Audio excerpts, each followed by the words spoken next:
Can I have a motion to go back into public session? So moved. All those in favor? Second. Aye. Aye.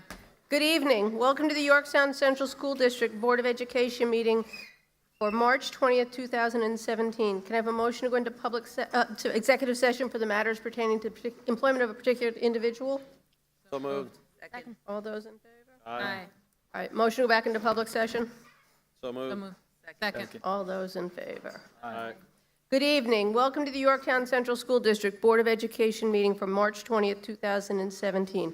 Can we please stand for the pledge given by Chase and Eleanor, and then remain standing for a moment of silence for armed forces and those in our Yorktown Central School District who have lost loved ones, especially the mother-in-law of Jane O'Sullivan.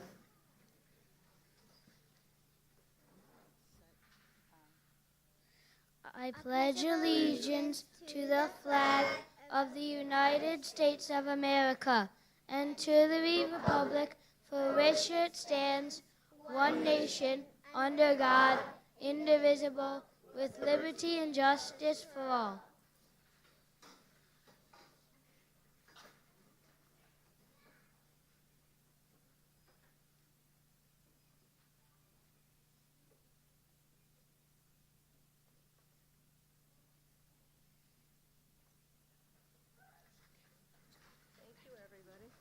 Dr. Knapp, it looks like Mrs. Ammerling brought her entire school with her today. You sure did. Good evening, everyone, and welcome, Mrs. Amerling. Welcome to you, and teachers, welcome. Thank you very much. Mr. Castorini, and boys and girls, hi. How are you tonight? Good. Mrs. Amerling, at the end of this, I have a riddle for them, because they were giving me a lot of riddles. Very funny. Yes, they are. All right, good evening. Thank you for having Brookside here again. We have a wonderful presentation, beautiful students, wonderful families. But I am so happy this year that I have an assistant principal in the building. So here is Mr. Castorini, because he really is in charge of this presentation tonight. But thank you for having us, and we hope you enjoy our good news. Mr. Castorini.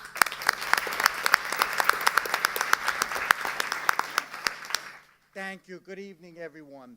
The title of our presentation is A Community Devoted to Reading and the Sciences.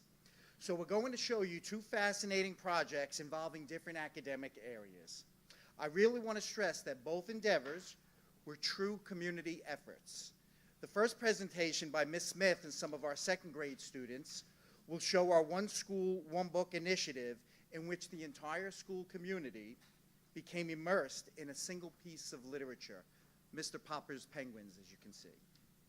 This initiative could not have reached the level of success that it had without the support of the PTA, who purchased the books for the building, and they magnificently decorated our cafeteria and lobby to add to the multi-sensory experience provided by our wonderful teachers and staff. Our second presentation will involve a demonstration of STEAM projects that have helped our students develop skills in the science and engineering fields. Resources were provided by the Foundation for Excellence. Ms. Fazio and her third grade students will give you a chance to get up and play with a few gadgets. I would now like to introduce Ms. Smith and her second grade students on our One School, One Book.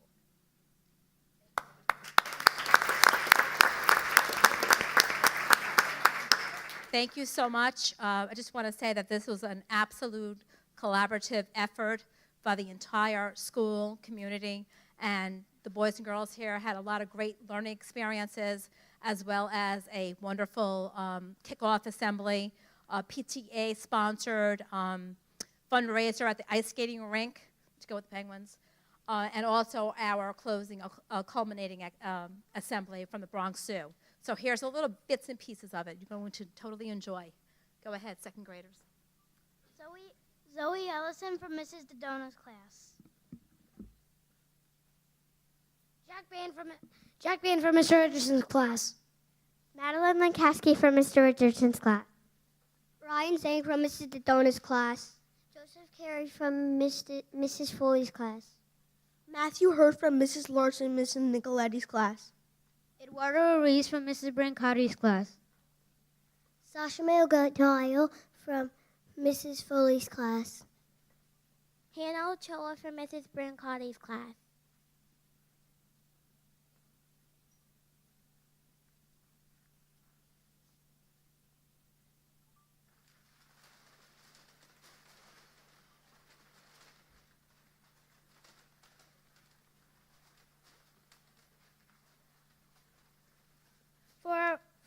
One school, one Brook program. The entire Brookside school community, including bus drivers, read Mr. Popper's Penguins by Richard and Florence Atwater.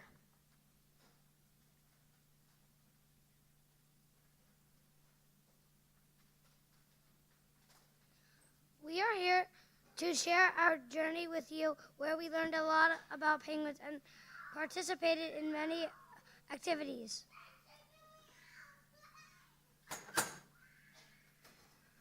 Our first adventure was on penguinscience.com, where we adopted a penguin nest at Cape Roy to Antarctica. We named our penguins Bernie and Brooke. Brooke laid 2 eggs and 1 chick hatched.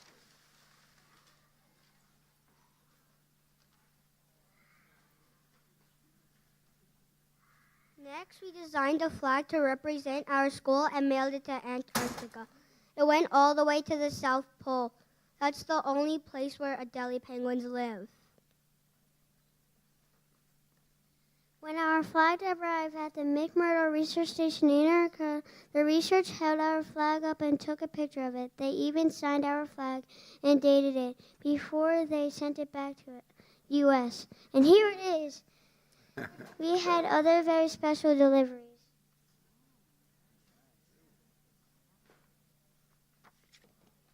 All of the second grader students at Brookside wrote postcards to a researcher named Jean Pennycook. We asked questions and shared what we learned about penguins. We were very excited when our postcards were returned with a special penguin stamp and postmark, all the way from Antarctica.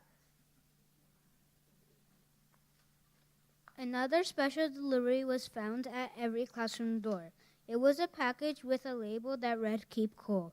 Inside the package was our very own classroom penguin with a note from Admiral Drake, just like in the book. We were able to name all 12 of Mr. Popper's penguins: Captain Cook, Greta, Nelson, Columbus, Louisa, Jenny, Scott, Magellan, Adelina, Isabella, Ferdinand, and Victoria. Our school was transformed into a land of ice and snow.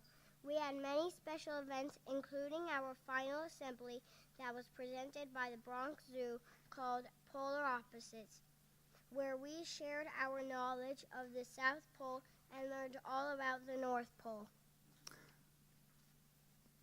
Our last slide is a video that includes our kickoff assembly, a PTA sponsors ice skating event, and other fun activities. We also completed many classroom activities like painting a mural, completing a research projects, and learning penguin facts.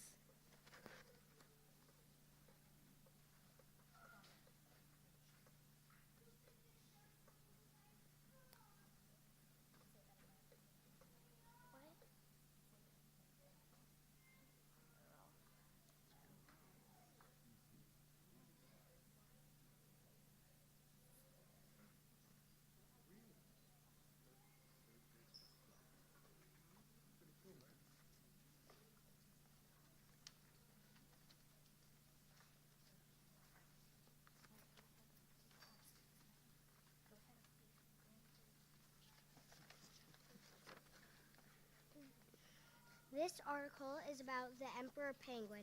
The emperor penguin has a black back and a white belly. It has a black head and a black beak with an orange stripe. It has yellow patches on each side of its head. The chicks have gray feathers and a black and white face patch.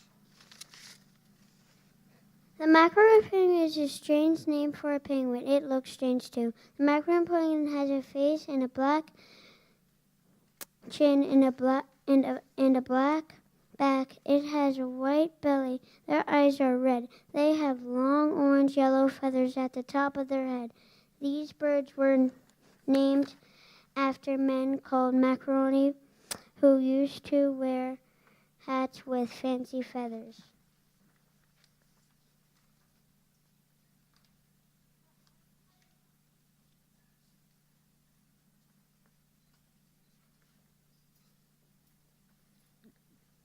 And here are some facts.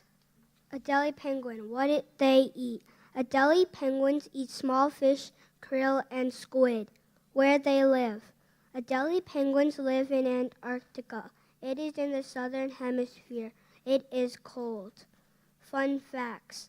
Adelie penguins slide down on hills to save energy. They look like birds wearing tuxedo suits. They have white rings around their eyes. The males make nests out of rock. Males will steal rocks from other Adelie nests. The little penguin, what the little penguin eats. The little penguin eats fish, krill, and squid.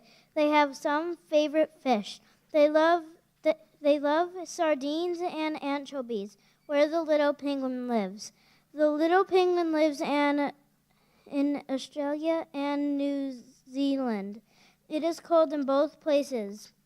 Both places have little penguins. Fun facts. They are called blue or fairy penguins. They lay 2 eggs. They are nocturnal.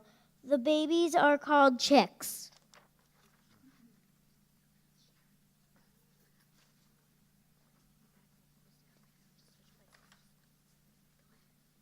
We made penguins.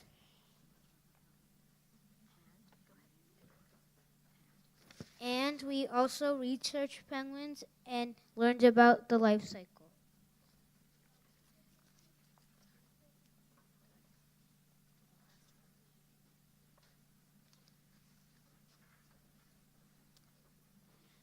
We hope you have enjoyed our presentation of our One School, One Book reading of Mr. Popper's Penguins.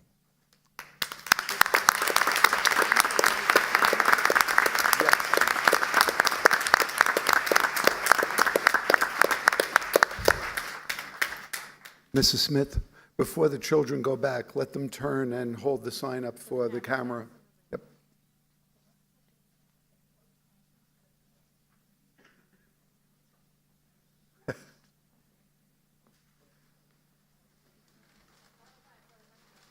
Yep. That's a beautiful one. Yeah.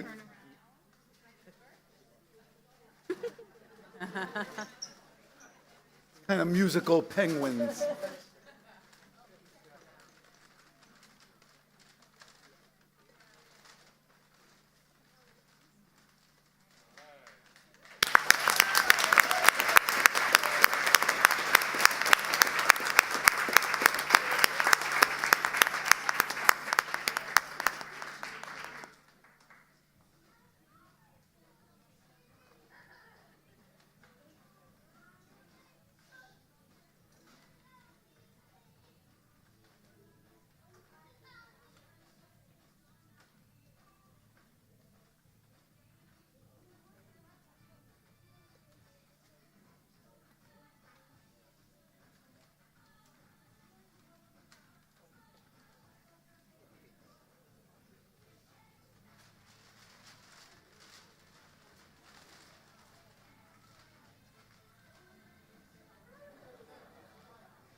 The second part of the presentation, I'm going to hand it over to Ms. Fazio and our third grade students on our STEAM and STEM project.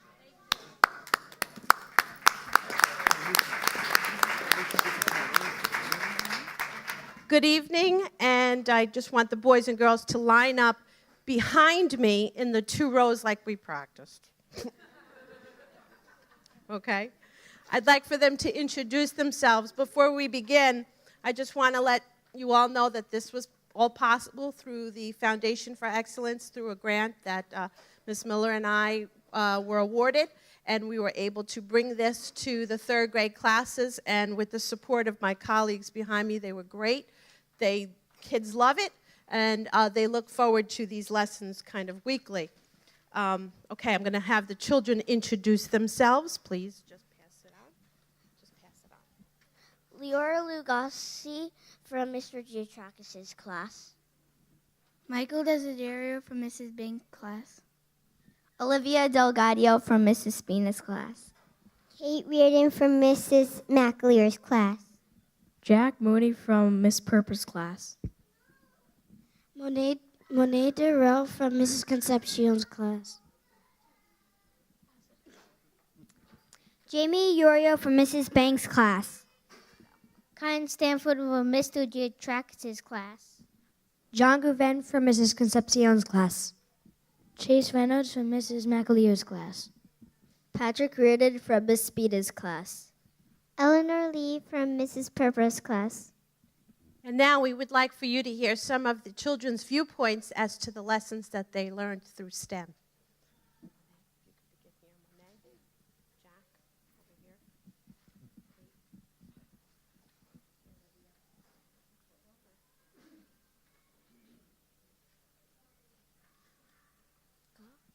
The STEM lessons were fun because they made you think in a different way. The lessons helped me learn that science is not only fun, but challenging.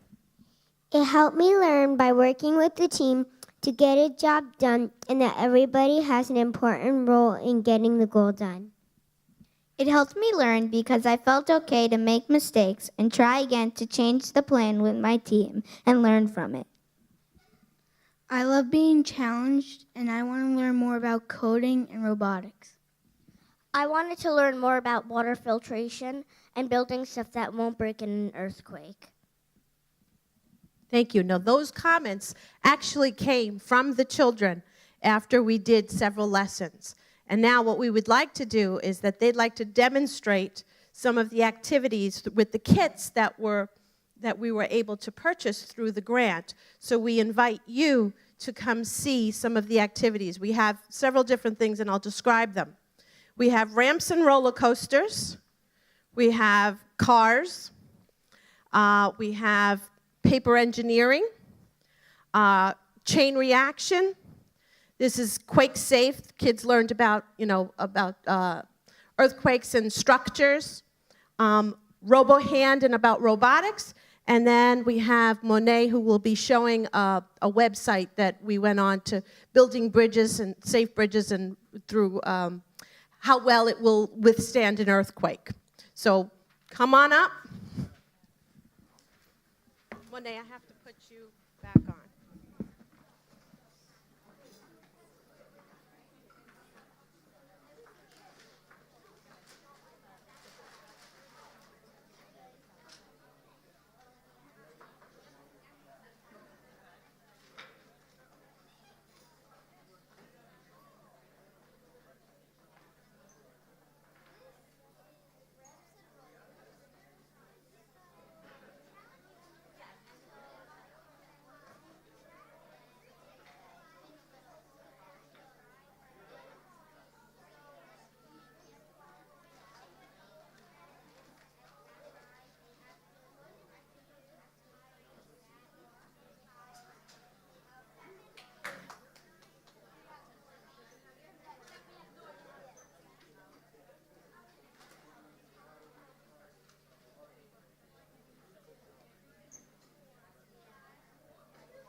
And STEAM is awesome. I've done Arab code with actually my second grade brownies already, so they're all set for next year.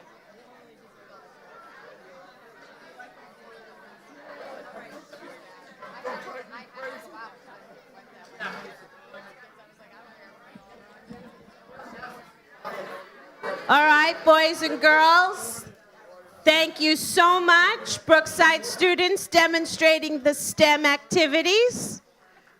I think you did a pretty good job there showing it. Thank you. Just to make mention, once again, thank you to the foundation and to my administration for support, and my great colleagues that I can always count on you guys. Thank you so much. And the boys and girls, thank you. Thank you, Mrs. Fazio.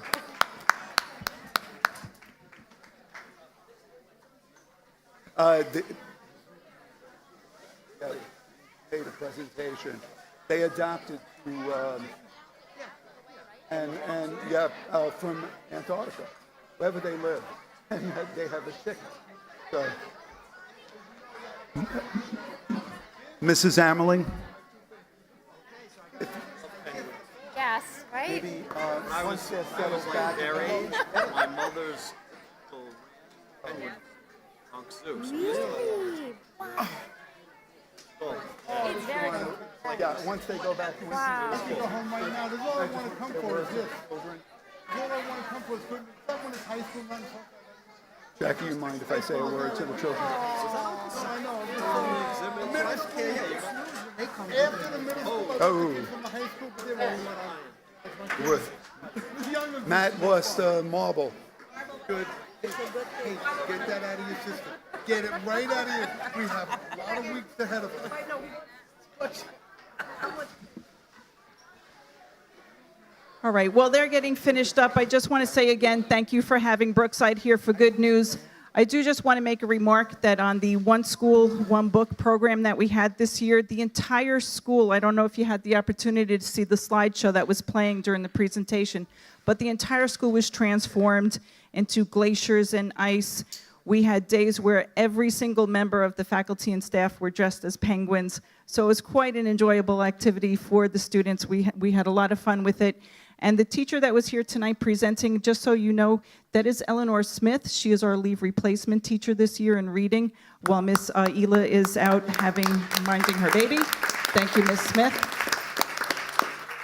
And I do just want to acknowledge the teachers that are here tonight. So I would ask you, if you hear your name, to please stand. Ms. Dodona, Ms. McAleer, Ms. Purpura, Ms. Banks, Ms. Brancotti, Ms. Foley, Ms. Bordonaro, Ms. Smith, Ms. Berger, Ms. Fazio, Ms. DeLuca, Ms. Spina, and Ms. Menzi. Thank you all. Wonderful Brookside faculty.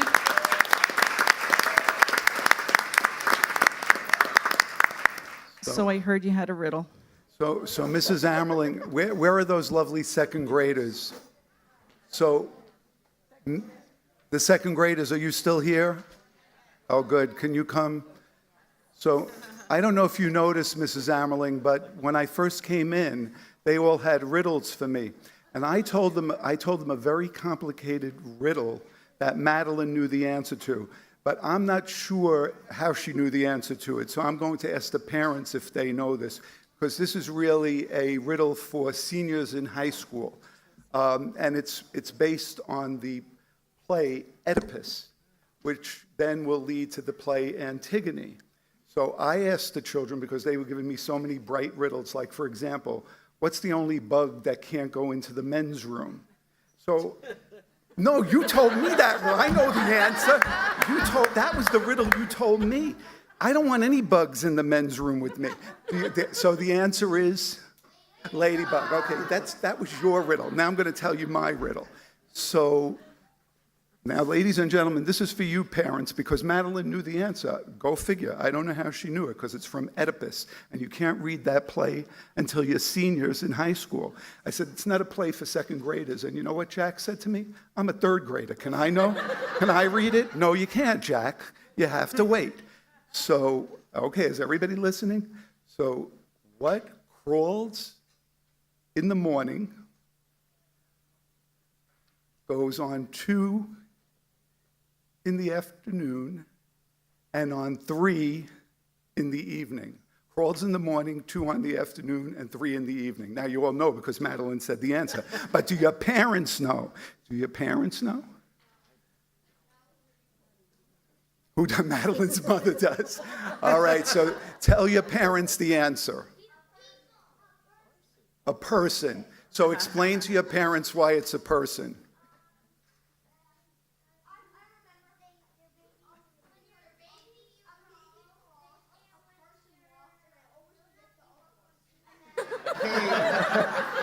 What do you say about the? When. There you go. There you go.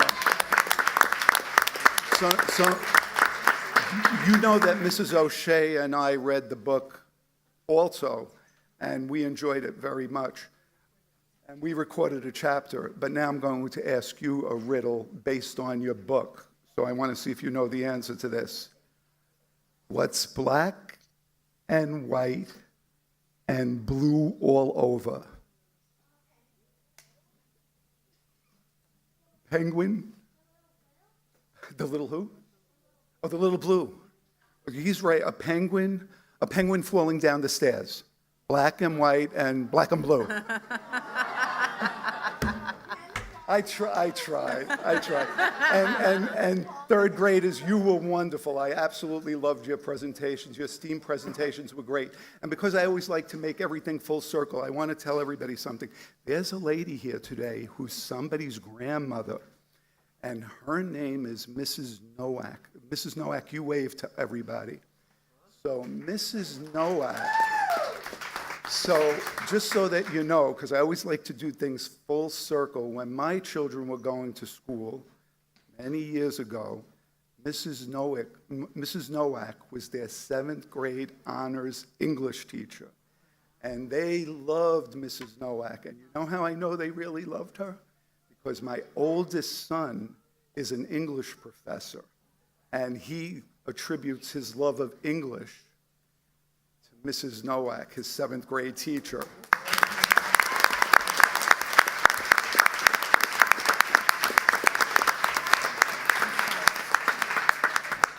So I think that's it. So we were so happy to see you, Mrs. Ambling, and teachers. Thank you very much. Mrs. Nowak, it's a pleasure to see you. And good night. Hi, Madeline. You have another riddle. This is not me. I just love it. What? Wait. How about this? How about this?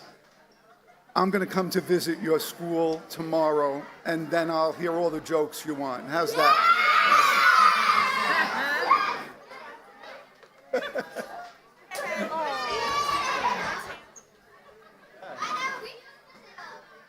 You have a...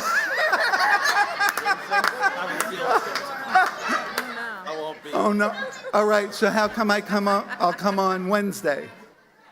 Wednesday? Wednesday. Wednesday's good. Okay. Tell Miss Emily. Text Joe Henry. Are you going to tell me a joke, Matt? Oh, my God. Bye, Madeline.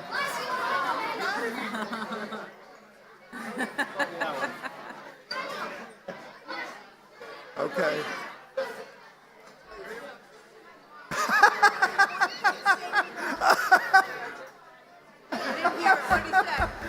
How do you start? No, not that one. Tell the rhino.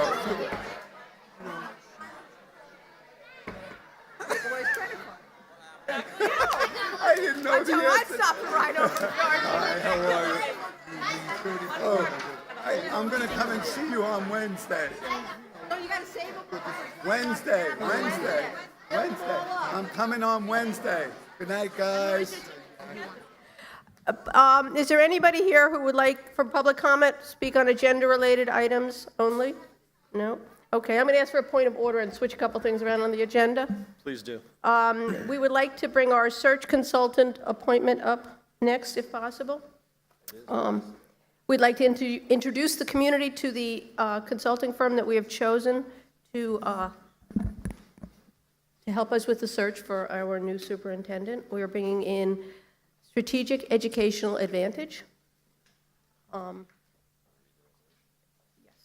Be it resolved that the Board of Education hereby appoints Strategic Educational Advantage, LLC, to serve as the board's consultant to conduct a search for candidates for the position of superintendent of schools at a fee of $19,500 plus expenses, and authorizes the board president to execute an agreement with Strategic Educational Advantage, LLC. A copy of such agreement shall be incorporated by reference within the minutes of this meeting. So moved. All those in favor? Aye. Opposed? Everybody, we would like you to meet our consultants. Come on up.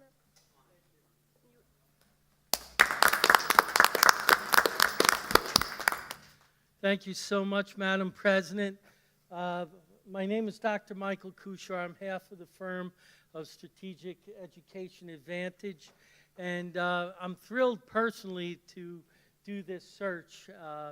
One of the reasons is I have a little bit of affinity for your superintendent. Dr. Napolitano and I served together as high school principals in Westchester County in the mid-2000s. So I think it's my supreme honor and privilege to be able to do a search, knowing full well that you are irreplaceable, but we are going to do our best on behalf of the many hundreds and thousands of children you have here to find a great fit as your next educational leader. Doing this process, and with me is my partner, Dr. Frank Oriema. We're both retired superintendents. I retired out of Bergenfield Public Schools after 11 years as superintendent. Dr. Oriema, after a long, distinguished career out of the school district of Pearl River, where he had the honor of winning the Baldridge Award. For the past 7 years, Frank and I have been doing consulting work besides superintendent searches, strategic planning, feasibility studies, etc. I am now a professor full-time at Seton Hall University in the doctoral program. As it relates to the search here in Yorktown, the Board of Education has given us really strong guidelines to get as much input as possible and to keep the process transparent to the public. We need to get feedback. And next Monday night, Frank and I will be meeting with the Board of Ed in a retreat and planning session to go over how are we going to accomplish this. And one of the things we will do is create a timeline and identify key stakeholders where we will meet and have focus groups. And we know that we're not going to get to everybody in the Yorktown surrounding area. So we're also going to create a survey that will be on the website, and for people who cannot digitally access it, we'll have hard copies in all the schools and at the public library. Because it's very important that we get full input of what the characteristics we'd like in the next superintendent of schools here in Yorktown Central. And we'd also like to hear about what are the strengths of the district that we can highlight that's going to help us in the recruiting process, as well as what are the challenges that we see for the next superintendent of schools. And most importantly, what key attributes would you as a community like to see in your next superintendent? So that's a general outline of where we're going. I'm going to just have Frank say a few words of introduction. Again, Frank Oriema, retired superintendent from Pearl River. This is my 47th year in the profession. I retired 5 years ago, and I described myself as having failed retirement miserably. So I knew I had to do something else with my career, and I've always been blessed. Mike mentioned that Pearl River won the Malcolm Baldridge Award. I've always been blessed to be able to do consulting work and enjoy every minute of it. Be assured we take this process very seriously. Personnel, no matter what level it's on, is all about fit. and we're going to try our best, our absolute best, to get candidates before the board that are going to be a good fit for this community and for these children, because ultimately that's our responsibility, to get a good person to lead this district going forward. One other thing I'd like to add is that we intend to spend an entire day in the district speaking with various contingents of the community, parents, through the PTA, administrators, teachers, support staff, etc. And generally in the evening, we like to have a community forum in which anyone can attend, and it always will center around the points that Mike already raised. What are the strengths of the districts? What are the areas in need of improvement?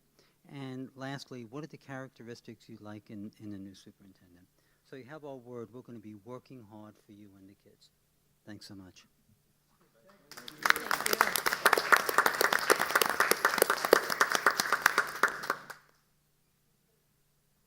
Moving on to the education report.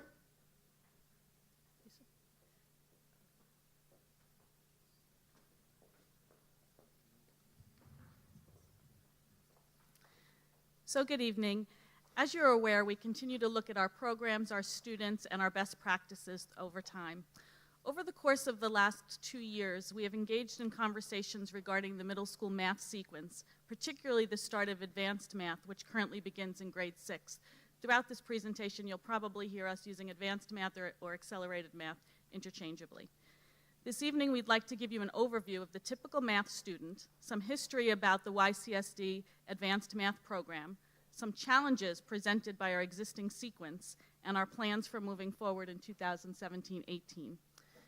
This information has already been shared with teachers at the Crampon School, as they are the feeder school to MESMS. In addition, this presentation was given to the district-wide Curriculum Council, which consists of 58 members, a representative group of administrators and teachers in the district. Joining me this evening to provide this information to you is Mrs. Horowitz, the MESMS principal, middle school math teachers, Ms. Rizzullo and Mrs. Morales, and Yorktown High School math teacher and district-wide math coach, Mary Froese. Also with us tonight is Mrs. Roberts, Crampon's principal, who has been part of this process as well, and has facilitated a meeting with the Crampon staff for discussion of this issue. So right now I'd like to invite Mrs. Horowitz to begin the presentation. Good evening. The focus of Yorktown is the education of the whole child. And in the middle school, we have found that our students experience rapid growth and change. They need to explore interests. They need high levels of activities. They search for their own unique identity. They may be extremely sensitive and develop reliance on friends. And that is a typical middle school student. And what we've been finding is, starting accelerated math in the 6th grade, our students do not have the emotional readiness in order to compete and be in the advanced math in the 6th grade. We want the middle school to be a time when they can build on their teams, use differentiated instruction, and we use that time to develop their character and provide a strong foundation for them that will take them through the high school. However, we have found that our 6th grade students, as I said, need more emotional support. They lack the emotional readiness. When they start the middle school, our middle schoolers in 6th grade it triggers fears of getting lost, being late to class, how do I open my locker? So they're spending all this time just learning how to exist in a middle school, and then to put them in an advanced math class, we're finding that they're not as mature and cognitively ready to do well in the 6th grade advanced classes. We're still encountering the issue of the late bloomer, who we're finding that at the end of the 6th grade, we find more students who are ready to be in advanced math than in the beginning of 6th grade, but they're missed because they didn't make it in the beginning of 6th grade. So I'm going to invite Ms. Rizzullo to talk to you about the history of the accelerated program in Yorktown. Hi, good evening. Early in the 2000s and prior to that, students were identified at the elementary grade level, and at that time, between grades 4 and 5, they would complete 4th, 5th, and 6th grade math. So they would come to the middle school in 6th grade starting the 7th grade curriculum. They were, as she said, they were accelerated at that point, coming in. So children were previously identified in the elementary school, came to us in 6th grade, and we began, 7th grade curriculum.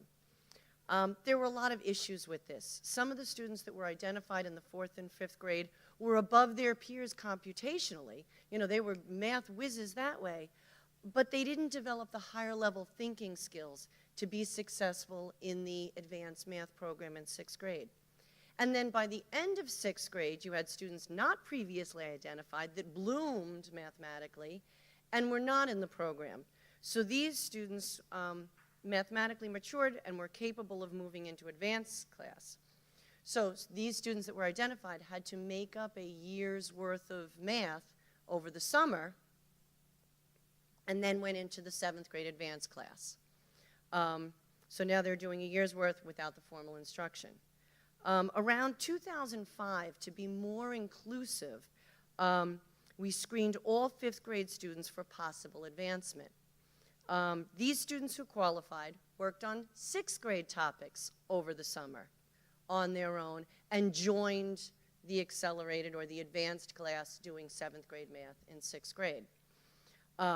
Again, missing a full year of instruction. So other students that were identified at the end worked on 7th grade topics over the summer and joined the class.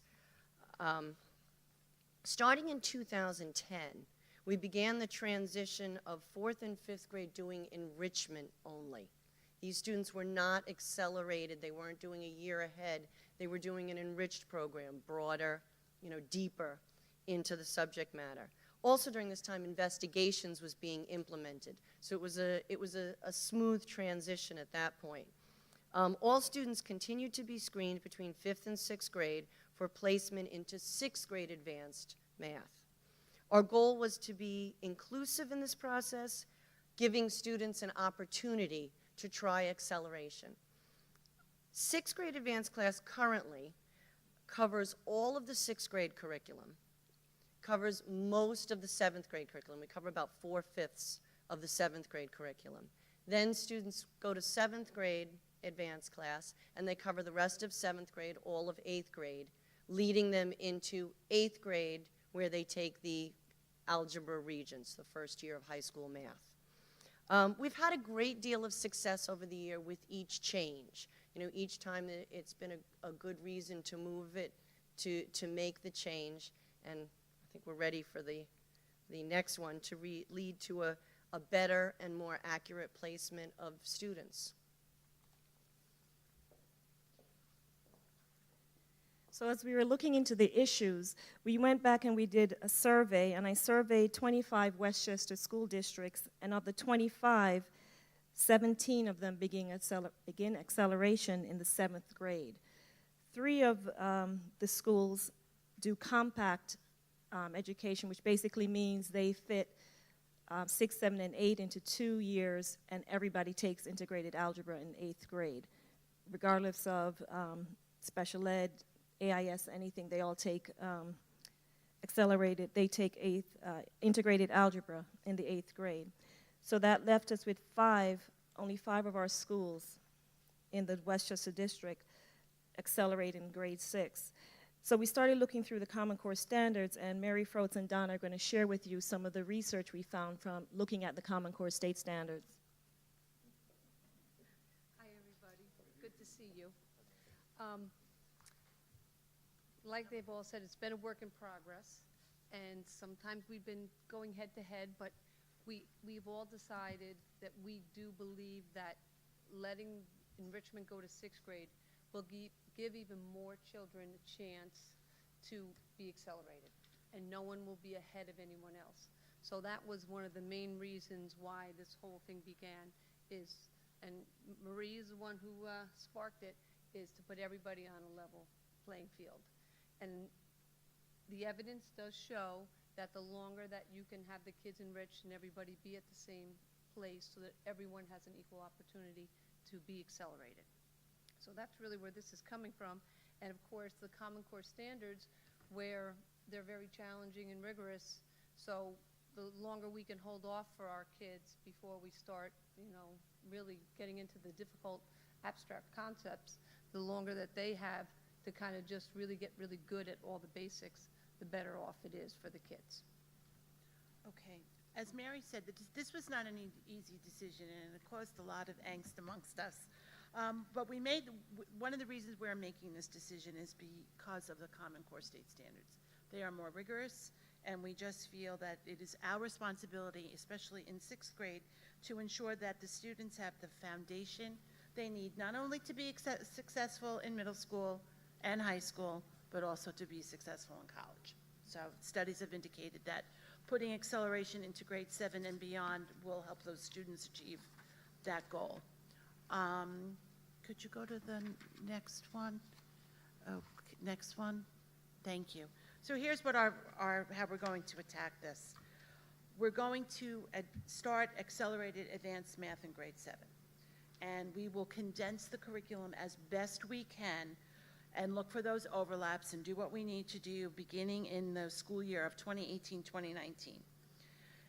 We also are going to say that every student in the 6th grade will be eligible for advanced math placement in grade 7, which will be determined by various screening methods, use of I shouldn't say state, but data, the STAR data, teacher feedback, and all that kind of good stuff. District-made assessments. Right, and yes, we will have something like that. And we will be enriching in grade 6, not only with math, but with STEAM and all the other kinds of skills.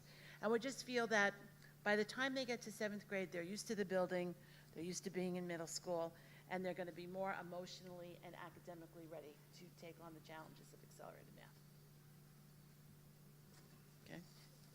And again, we will continue to enrich in 6 like we're doing in 4 and 5, and we will continue with working with Lori and Crampon and Arlene and Donna and Marie, and making sure that every piece of data that we can is inclusive of letting those kids be enriched. And even if they don't make the enriched math class, we're still going to have enrichment opportunities during core, where they will get the opportunity to work on STEM projects and maybe show us a piece of them that shines in a different way, and we can hopefully bring that into our daily math class with STEM, which was kind of perfect for tonight, the lead-in. It was Which we are really working on a lot of project-based learning. That's something that we know is beneficial for retention, and that's really what it comes down to. Kids might be able to remember it for the test, but we want them to remember it in 3 weeks, and that's really what we want, so that they can get out and do something with it. If you wanted to, those are, the flow charts. The way that we'll be looking at then is everyone will be, eligible to go into the accelerated math at the beginning of grade 7. Right now, it really was at grade 6, so it's giving them that extra year to mature. And then again, if they don't do well, they still can go into Math 8, or they can go into Algebra 1. So lots of options. See a lot of arrows going in different directions, because we want the transition to be smooth, coming in and out, depending upon how the students are doing. And just to reemphasize, there'll be no change at Crampon, the way they do things right now, the way they will continue to do things. There will be the additional enrichment for grade 6. Grade 7 has the brunt of the work, but that's quite okay, because we're looking forward to that. And then there should be minimal changes to the grade 8 curriculum, if any. And there'll be, you could talk about the high school. You know better than me. It would also, again, be transparent to the high school, because the kids would still be taking the Algebra 1 course in 8th grade, and they would come in and go right into Math 2 or Math 2 honors, just like they do now. So it's really kind of only changes within the middle school, but we wanted everybody to be aware of everything. The next steps? Okay, the next steps. We're going to be using our curriculum planning meetings that we have once a month to start writing a new curriculum. We have contacted various school districts around that are doing this right now to ask them for some guidance and how they're structuring it. There's a wonderful document that is a Common Core document that lists the standards you should cover in Accelerated 7, what you should cover in Accelerated 8, so we'll be working with that. We the textbook series that we use, McGraw-Hill, they have an accelerated version, which the teachers have copies of, and we will be working with that. And we hope to be able to use some summer hours to start to really work with the 6th grade teachers and the 8th grade teachers to get this ball rolling. Okay. Anything else, ladies? No. Thank you very much. Okay. Thank you. Anybody have any questions? Yeah, I just be clear, it's not going to start this September, it's going to start the following. That is correct. Well, this September, it would only be Enrich 6, so they wouldn't start to be accelerated, so we wouldn't really see the acceleration till a year from September. So it actually does start in September, but just, Right, we wouldn't be accelerating beginning in September. Anthony, did you have any questions?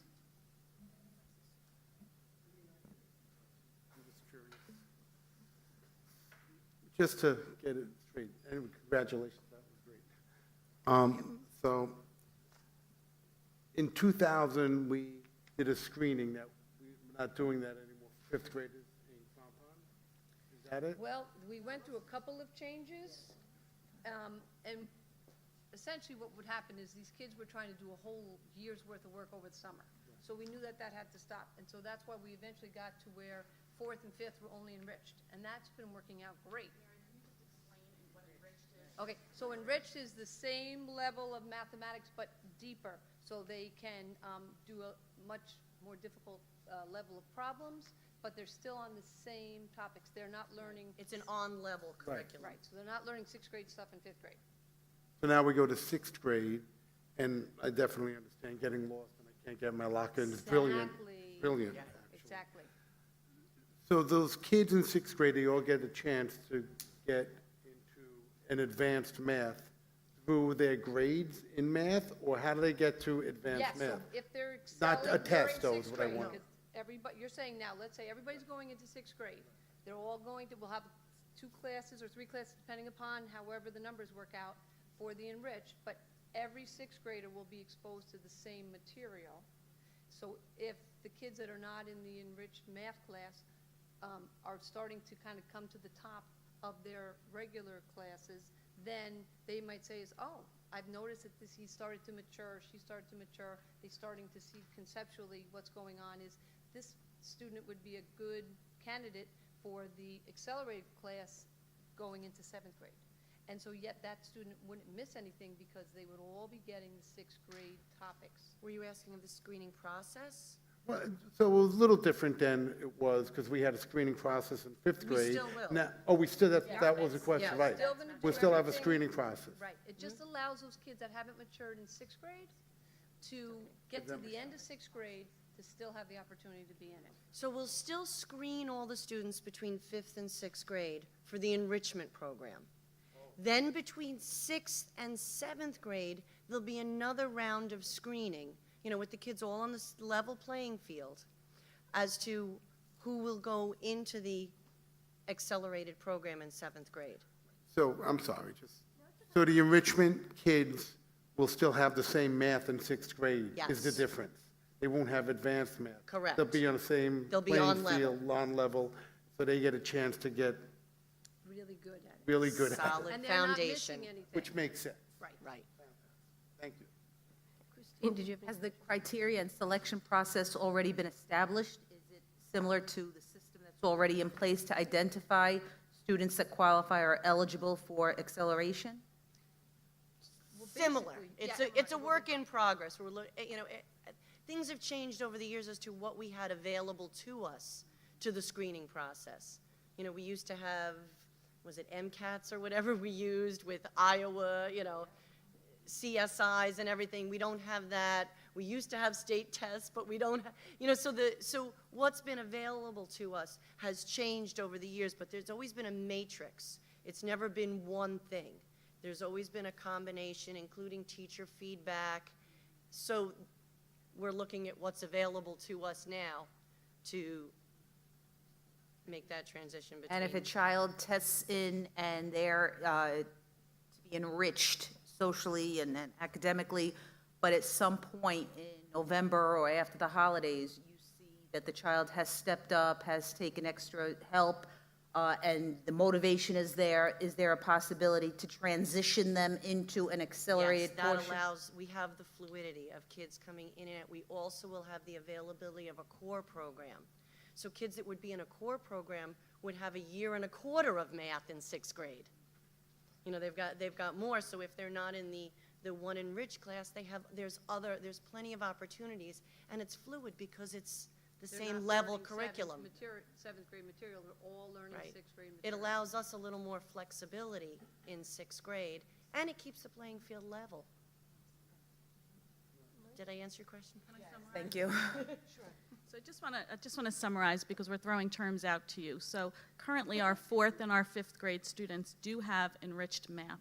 We have a rubric in place that we use to identify students who are showing a capability in math where we'd like to go deeper. So at the 4th and 5th grade level, we currently have a couple of classes that's considered enriched math. However, they're on that same grade level, grade 4, grade 5, just going deeper into the topics and the themes that they're learning. What we'd like to do is continue that process for grade 6 next year and not do the full next level of math or advanced math until 7th grade. So next year, 6th grade students will not be identified for advanced math, but they will have that opportunity for enriched math, which will take place in certain classes based on their performance in a rubric and in our core program for every 6th grader through STEAM activities. So this goes into effect the next school year, right? 17-18. So does it affect the current students, the current 6th graders who are incoming 7th graders? No, the incoming 7th graders, the 6th graders currently are still following the accelerated math. So they're already advanced now. They will continue under the old way, old curriculum, right? But the incoming 6th graders, they're going to be coming into an enrichment program. Thank you. Tom? I'm good. Just a quick question. How will the information about the new program be shared with parents? So this week, I'm going to be drafting a letter to all of the current 5th grade parents to share where we're going with this and to explain the rationale why and the steps that we've taken to this point. So it'll be a lot of the information that's summarized from this presentation that will be shared with questions to either come to Mrs. Horowitz or myself. And at the middle school open house for the 5th graders, it'll also be discussed. Mrs. Roberts' teachers, the reason we went to Crompon to share this information is because the current 5th grade teachers are, of course, getting questions from their parents, what's math going to look like in the 6th grade. So we've already had that conversation so that those teachers can feel comfortable engaging in conversations about the change moving forward. Hey, Jack, can I ask another question? Sure. I'm sorry, real fast. I'm sorry to be annoying. So are they on the same advanced track as they move on to high school as they would have been calculus and the whole track it would be? They're not losing a year.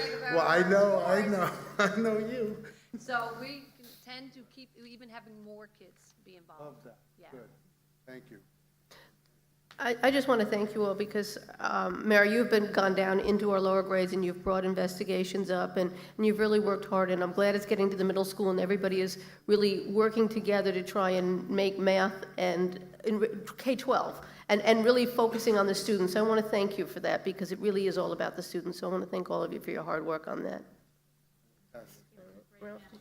Yeah, the only thing I was going to add is it makes perfect sense when you really think about it. And I think your example, Arlene, in the 5th grade, when the students are computationally very adept, you would just assume naturally that they are going to excel when they get to that 6th grade accelerated class, only to discover that conceptually they don't really have the knowledge and the skill to be there. And then I think when you did the reverse, conversely, that's when it really hits the fan, when those students who maybe didn't show that computational skill blossom in that 6th grade program. And those are the parents that I really sometimes had the encounters with, because they felt that now, because that decision was made in 5th grade, their children were permanently ousted from any form of acceleration.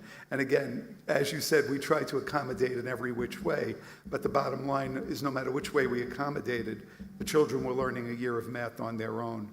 I think what we've done here, and Mary, this is thanks to your good leadership 7 or 8 years ago, when you started to really talk about you want more kids involved in heavy-duty math in the high school, and the only way to get them to do that is by understanding math conceptually and not just computationally. So I think that's what really began this. And I'm glad we're here with giving more students the opportunity to enrich, and then more students on the head of that, an opportunity to accelerate. It's just from a logic point of view, it makes so much sense. It really does. So I think it's great. Thank you, Marie, for your hard work, and Lisa for your bravery. And Donna, thank you always for, I guess you're going to get the brunt of it in 7th grade, but you're very capable, so that'll be great. I think it's a great thing for our students. Yep. Thank you. Thank you for showing it to us. Thanks. We're up to budget now. Wow. Wow. Wow.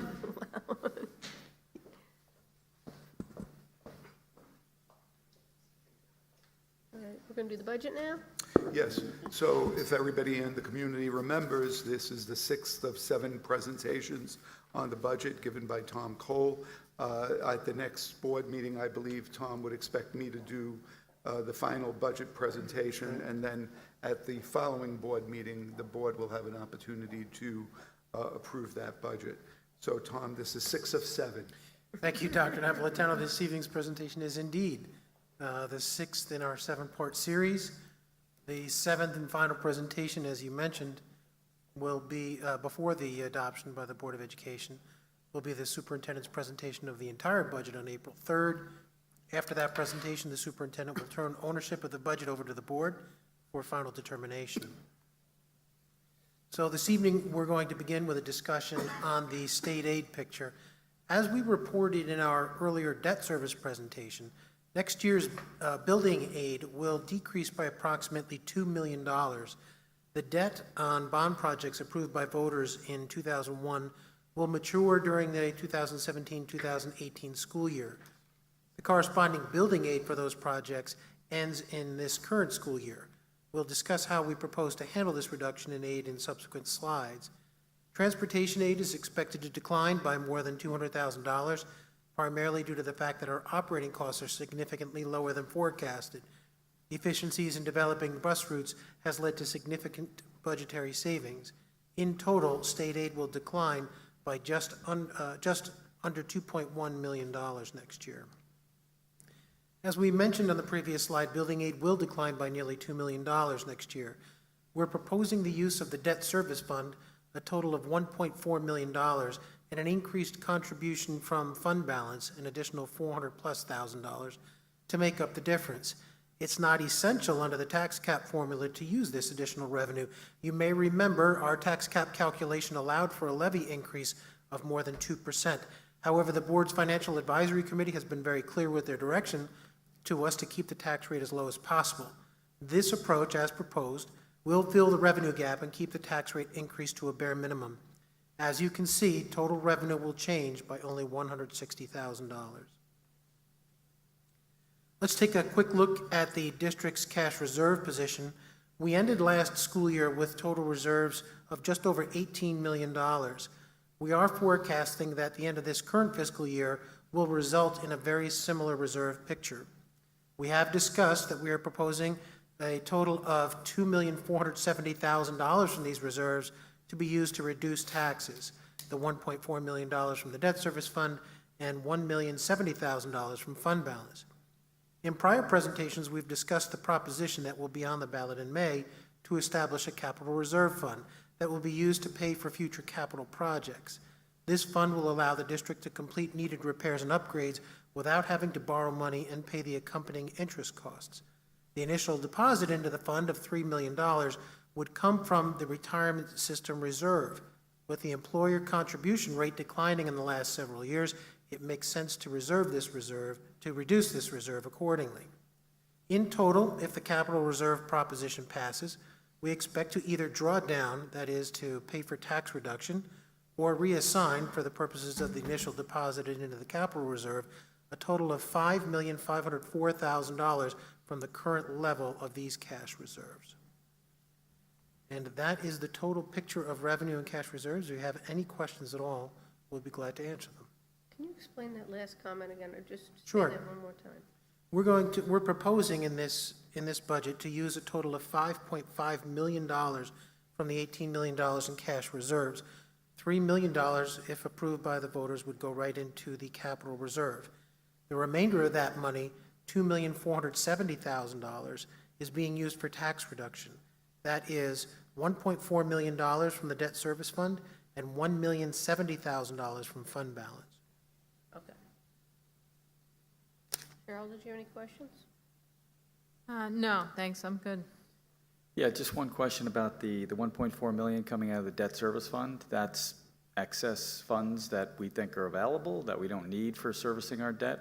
The debt service fund is established primarily to service the debt and is the accumulation over years of accumulated interest on deposits from capital borrowings and so forth, and residual monies from prior capital projects. Its sole purpose is to be used to offset the debt service payments. Given that we're on a trajectory over the next 12 years to go to zero on our outstanding debt, it makes sense to liquidate the fund in order to maintain the tax rate at a very low level this year. Okay. And then just regarding taking the 3 million out of the retirement reserve, that's, again, excess amounts because the contribution levels have been reduced? That's correct. So our annual contribution to the retirement system on behalf of our employees has declined over the last 3 years by nearly $3 million. So accordingly, as you say, we're a bit of excess in that reserve that can be used to be reassigned to the capital reserve. Okay, good. No questions. Mike? Yeah, I think just to sort of piggyback onto what Tom just said, to me, using the debt service fund, we're actually using it for the purpose it was intended, in that we are not receiving aid to cover our debt service this year. Right. There just happens to be a mismatch in the formula, the way the date works. So we're actually going to just borrow from it this year and not have to worry about not getting the aid from the state, right? That's correct. Okay. My other question, Tom, is these projections are based upon the governor's proposed budget, correct? For state aid, that's correct. Okay. Yes, those are his numbers. We've discounted transportation a bit because we know what our current experience is this year, and the next year's aid that in the governor's proposal was based on our projections from last June, which were significantly higher than our actual experience. And from the proposals that I've seen, I believe that both sides are trying to increase school aid. Is that correct? That's my understanding, but we never really know until we see. So following that thought, if in fact our aid comes in higher, what happens? Well, then that's the discussion about where we go. As you can see from the charts, we're hovering around a zero increase in the tax levy. We're anywhere between $0 and $250,000 right now, which is nominally on $70+ million in tax levy, nearly immaterial in terms of percentage. So you'll have a discussion about how to best use it, whether to replace some of the fund balance contribution with additional aid or whether to go further down on the tax rate. That'll be your choice to determine. Okay, thanks. I'm good, thank you. Anthony? What was our tax rate last year? We went out on the ballot at 0.26, but then we got additional state aid after the superintendent's presentation, and in the municipality of Yorktown, the tax rate increase was 0. Right. Just the building aid, I just want to let everybody, make sure people understand. The building aid reduction is because of a mismatch in our final year of a project. Next year, that's not going to happen. No, going forward, no. Next year, so this year is the last aid payment. Next year, we have the final bond payment, and then that goes away. So the subsequent year, everything equals out, but the aid ended before our payments ended on the debt, yes. And will that happen to the next bond? No, it won't, because the methodology used for the capital projects we've just undertaken is completely different, and the aid is matched with the payments for the debt service. Okay. All right. you guys have done a tremendous job. I mean, you know, you really, you and Ralph have, over the years, have really kept this district in great financial health, so there's not a lot to question or complain about, I don't think. you know? We're very grateful for the guidance from the Financial Advisory Committee. It's a significant help to us to know where the stake in the ground is, and it makes our job easier to have a point to shoot for in the process. Okay, so nobody has any other questions? We're good? All right, so we look forward to the budget next board meeting. Thank you. Okay. We're up to personnel. Upon recommendation of the superintendent, a motion that the following be approved.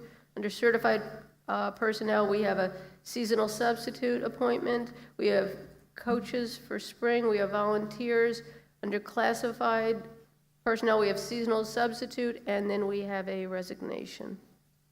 So moved. Second. All those in favor? Aye. Opposed?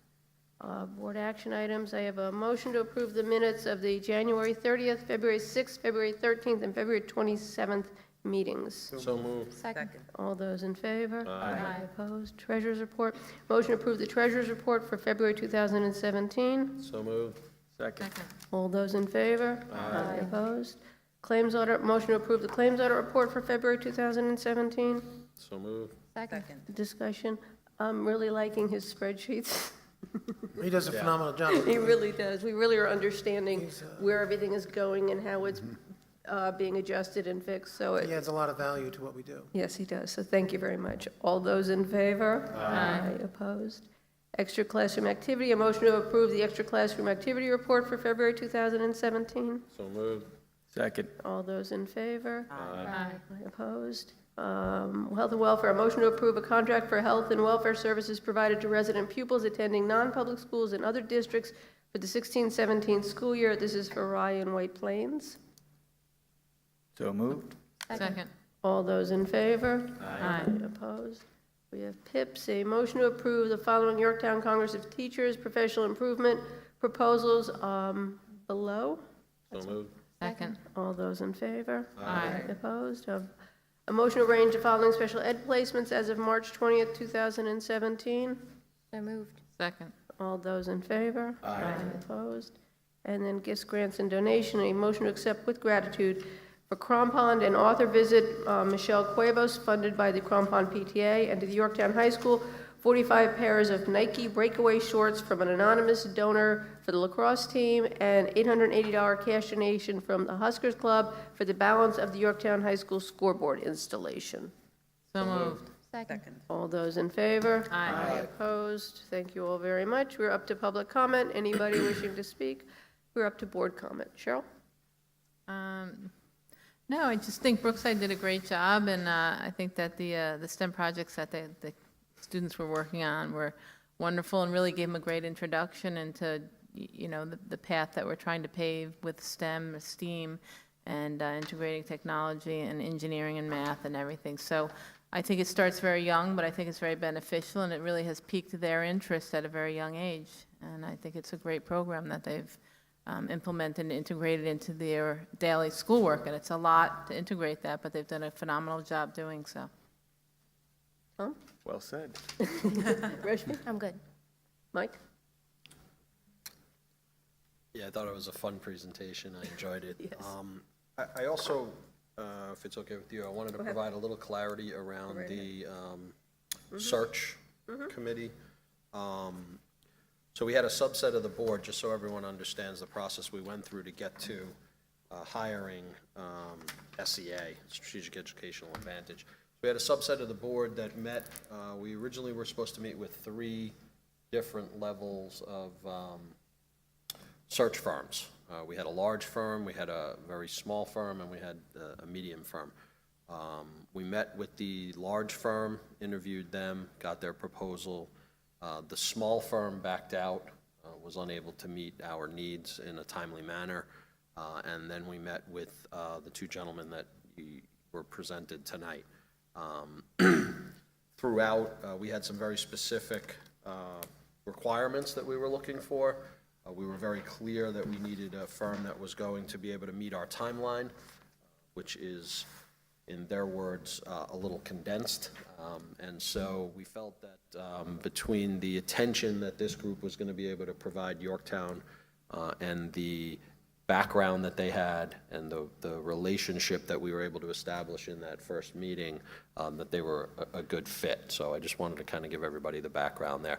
We are going to work really hard to try to implement all of the steps that they've outlined for us as quickly as we possibly can, while also making sure that we, as they said, end up with the absolute best fit that we can find for the district. So I just wanted everybody to understand what the process was that we went through and how we came to arranging for these two gentlemen to help us in the search. Right, and we are looking for the community's input, and like they said, they will be spending a day in the district, and part of that will be for parental involvement, district involvement, community involvement. Even if you don't have kids in, there will be an opportunity for everybody to weigh in, whether in person or online. So we want everybody to know that we are really listening to everybody's concerns and needs.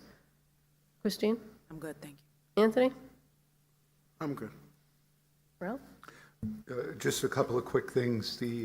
I wanted to thank the PTSA for all their hard work in having the Wizards here with us on Saturday. There were two programs, I think probably about 1,200 people in attendance, 500 at one and 700 at the other. So this will be, of course, a fundraiser for our schools, and each PTA will receive an equal amount of the money. Nice. We are rescheduling the day of graduation for the third time due to the snow, and it will be on Friday. There will be two programs because they split the fifth grade. So that will occur, and we're excited about that. We also rescheduled Bandapalooza. There was no snow day. So the children have prepared so hard, and the band teachers made a plea that perhaps we could find something. So that will be Friday night, this Friday, the 24th, at 6:30 in the evening. And today we had maybe about 10 visitors from the Mahopac School District who came in to see our technology program in action. They spent some time at the high school with Shannon Mersand and at the Crampon School with fifth grade teacher Joan Shiland. Thanks. I think that's where we are. Nice. And I'm glad the snow is, no more snow. Well, We're done. Hopefully. Happy spring. Lisa? And I just want to thank Mrs. Horowitz, Ms. Morales, Ms. Rizzullo, and Mrs. Froats for an inordinate amount of work that they've done over the last couple of years in terms of investigating advanced math, what's best for students, looking at our students from an inclusive setting, and being able to provide the most opportunity for our students in the long run.